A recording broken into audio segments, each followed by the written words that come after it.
ku ma ñëw di ko wax sëñ Cheikh ci guddi waru 22 heures mu ni ma dangay tudd walla dangay ngénte moom sëñ Cheikh ma ni ko xàmmewuma leen ngénte ak tudd ma ni ko xàmmewuma leen mu ni ma bu fekkee dangay ngénte wutal paquetu enveloppe yu bari kuy muqaddam nga bind ko kuy président daayira nga bind ko kuy sa wëllëre nga bind ko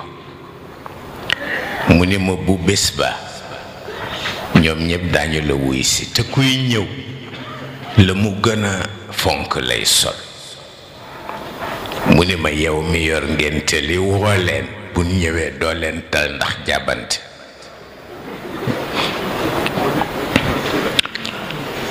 mu ni ma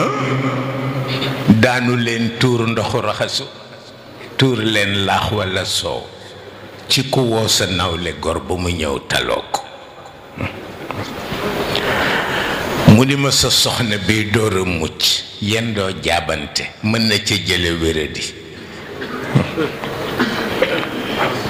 mu ni ma bu yemoon foofu sax du grave waaye comme yaa fa dajale nit ñi luñ fa wax ci bàkkaar yaa koy gàddu wallahi mu ni ma lool de mooy ngénte ci réew mi ma ni ko bu dee tudd nag mu ni ma boo fi jógee léegi jubalal Faas ci sëñ Moustapha Jamil nga wax ko ni ko sa soxna dafa yeewee ko waaye bu mu yónnee bu mu ñëw bu mu yónnee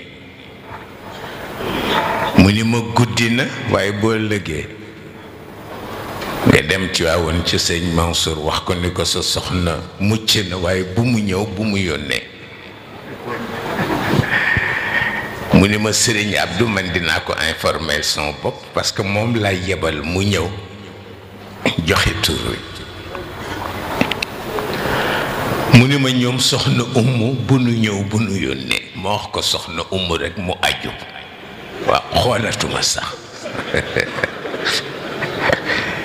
ni ma ngay ngénte ci Ndakaaru mel ni ku amul mbokk ma ne ko man xam naa ne am naa ay mbokk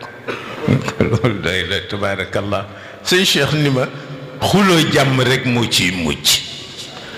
tooñ nga ma